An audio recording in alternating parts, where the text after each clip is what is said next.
Alright, let's check the EVAP system for leaks. Final step on this 2004 Toyota Avalon.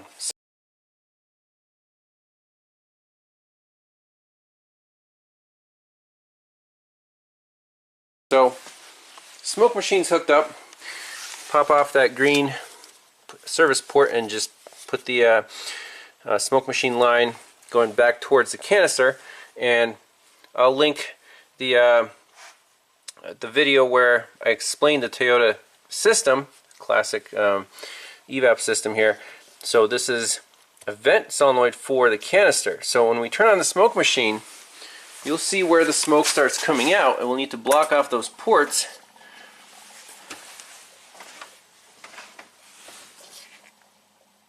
So it's not coming out here, it's probably going to come out the canister vent here at the bottom. So we need to pinch that off. Here we go. So this hose just kind of sits in the frame rail there. So you can either pinch off the OEM hose or use a 5/8 inch heater hose extension, whatever works. You have to manually pinch this off. There's no solenoid that you can command off, and then alright, so now let's see if we're leaking anywhere.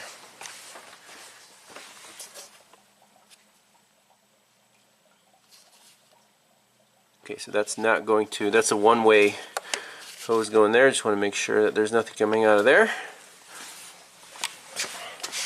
We have a medium leak. The tank is still filling. Do we see any smoke anywhere?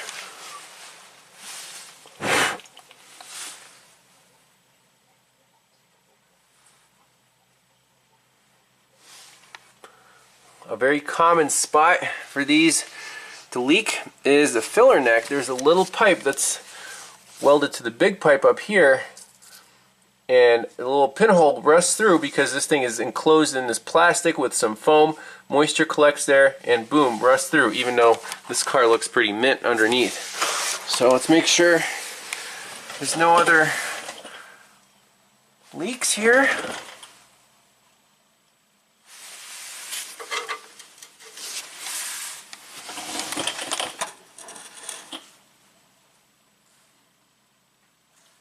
I can smell just a little bit of gas.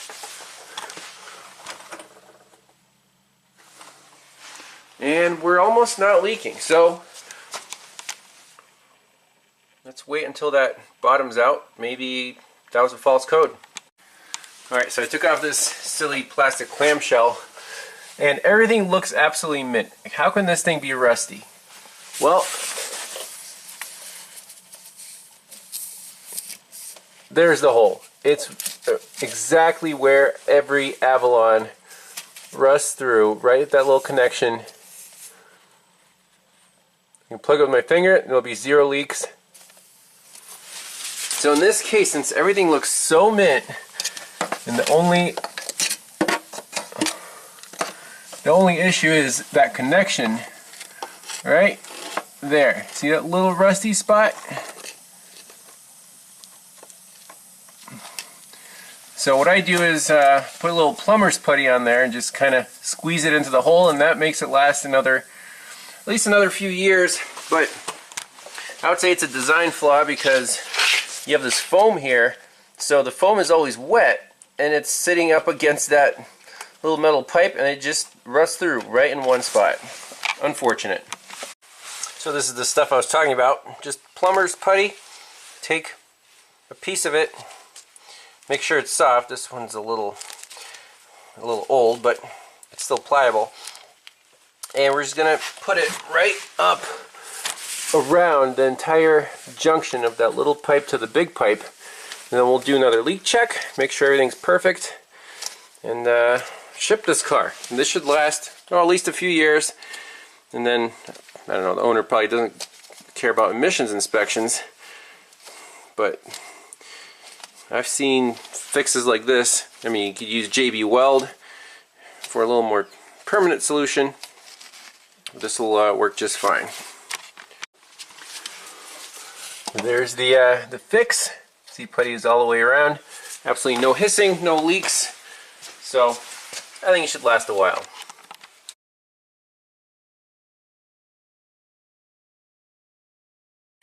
Oh, while we're under here, last customer complaint is the loud thumping going over bumps.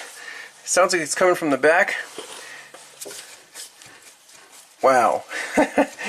Those sway bar bushings have seen better days. I'm sure this one won't be any better. Oh yeah. I wonder if they're the right one for this car. That's an awful lot of play. Or maybe someone put the clamps on backwards. I don't know. We'll we can get some new ones pretty cheap. Maybe throw that in. Well, thanks to Delphi Technologies and Fisher Auto Parts, we got some sway bar bushings made in the USA. What a pleasant surprise. And as you can see, these should work a lot better. I think someone put in the wrong sway bar bushings on this Avalon. That's the gap that was causing the sway bar to clunk around. That's pretty insane. So let's pop these on, take it for one more test drive. It should be perfect.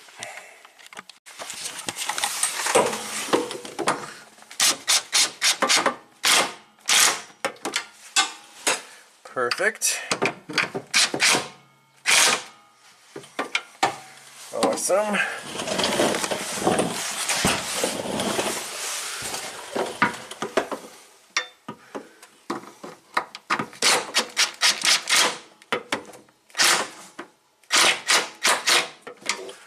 Excellent. Amazing. Now that sway bar is super solid. Let's take it one more test drive. Smooth as butter.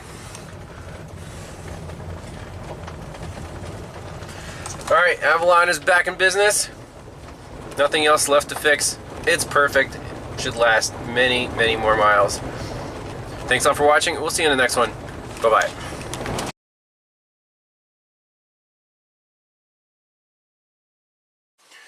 Alright, just a little bonus footage. The customer wants his Avalon to be perfect. I mean perfect. So he asked me, can you replace some bulbs in the instrument cluster and the HVAC? Some of the buttons don't light up. I'm like, sure, we can take a look at that. So first thing that he's concerned about is the odometer. So it displays the miles, but the backlight doesn't illuminate. Then the Prindle, the P, doesn't light up. And then when you turn the backlight on, then these buttons right here, 1, 2, 3, don't light up. So we have 1, 2, I don't know if these are separate, at least 3 bulbs that are out. Let's start with the odometer. I got some of the dash panels off. This actually comes apart fairly straightforward. 2 long plastic trim pieces, and then just a whole bunch of screws holding the multi-display unit and the instrument cluster to the dash. So I already got this loosened up. Let's pop it out and see what we find. Alright, so what I see here is there's a missing bulb, like the whole assembly is missing right here.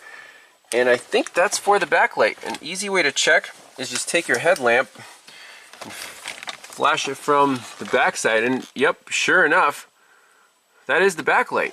So let me see if I have a spare one of these bulbs. Got the exact match. This is why I collect old parts, because you never know when they're going to come in handy. This is from a used Geoprism instrument cluster probably. Same exact Toshiba V2 bulb, and the bulb itself is actually replaceable, but we need the whole assembly, the holder and the bulb. So it's a mini, might be a 75, I'm not sure exactly what the number is, but let's plug it in and see if it works. Alright, so for that we need to turn the key on. Yes! Victory! You can see his odometer now. Alright, that's one down. Let's change that P bulb while we have the dash apart, and then we'll go for this HVAC unit. Alright, next up is the instrument cluster. So the P light You can see there's a whole bunch of bulbs here in the center, so I took the top one out, and just to make sure we're chasing the right one, again, shine the light from the back side. There it is. And let's see here. This is the bulb. Again, should be replaceable, I think. Maybe the black ones are not replaceable. V2. Let me see if we have a spare. So these little bulbs, they're labeled E74. That's a wedge glass bulb. So here's the old one. Let's pop a new one in. Perfect. Let's pop this in the cluster, see what happens. Alright, let's turn the key on. Hooray, we got a P. We got odometer illumination. Now let's try to figure this thing out. Alright, a few more screws and bolts. Here's the HVAC assembly. Let's take off that cover and see if the bulbs for these buttons are replaceable or accessible. Alrighty, so the back cover pops off. It's actually, there's a board in there, and then this is the face board. And the buttons that weren't illuminated was this one, this one, this one, and this one. And it looks like the backlighting comes from this button right here, or this little light bulb right here. So let's try to get that out and see if it's burnt out. Alright, so this one is one of those minis where the legs are bent over. See if we can extract these with our fingernail or a little knife action. So I'm sure you're just supposed to buy a new bulb assembly, but if we can get the legs out, then we can replace the bulb.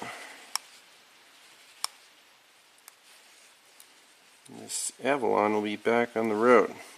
They might ask, should you do all of them? Well, if you have enough bulbs, then yes. So here that is. Now to take these silicone caps off, sometimes they get kind of melted to the bulb and you end up ripping them trying to take them off.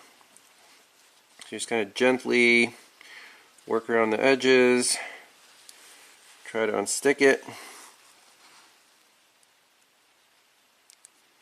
And if it tears, then such is life. Okay, so you kind of roll that back. Ta-da! There's the bulb. Let's get a replacement. And these are 8111 two-leg glass bulbs. You can probably find them on Amazon. So it's similar. It's smaller, so the little blue cap, you can just kind of leave it on like that because otherwise it'll fall off. And you can actually replace these with dimmable LEDs, which wouldn't be a bad upgrade. I don't know if I have any in stock. We're just going to shove a standard bulb in here. Okay, legs go right through. Now let me see if the blue cap will cooperate. Maybe I can stuff it in. Stuff it in here so it won't pop out. Or you can just go with no cap and then the buttons will be really bright.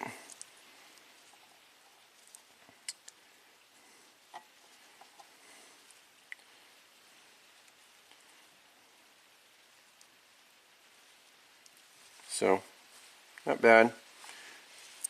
You know, it's not going to go anywhere. It'll stay there.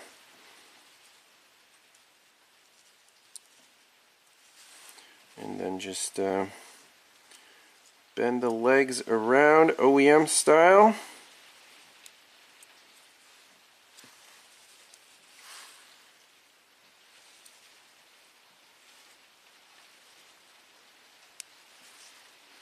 And we'll snip off trim these off.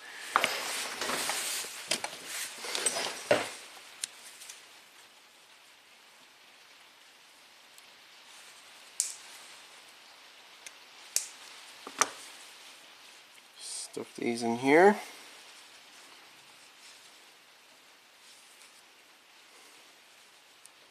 By the way, people are asking about the black nail. Oh, the air hammer got me.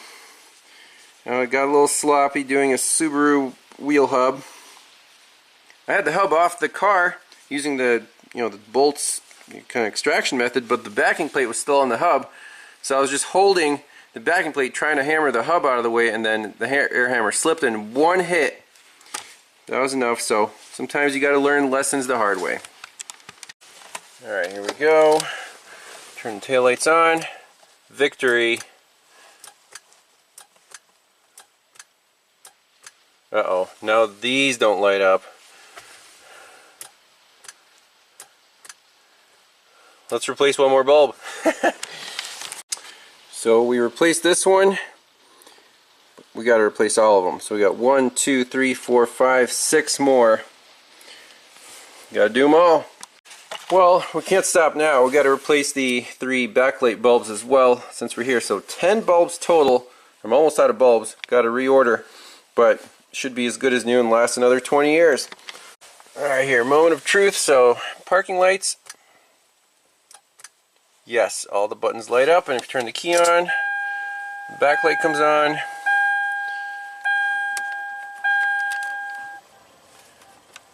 Excellent.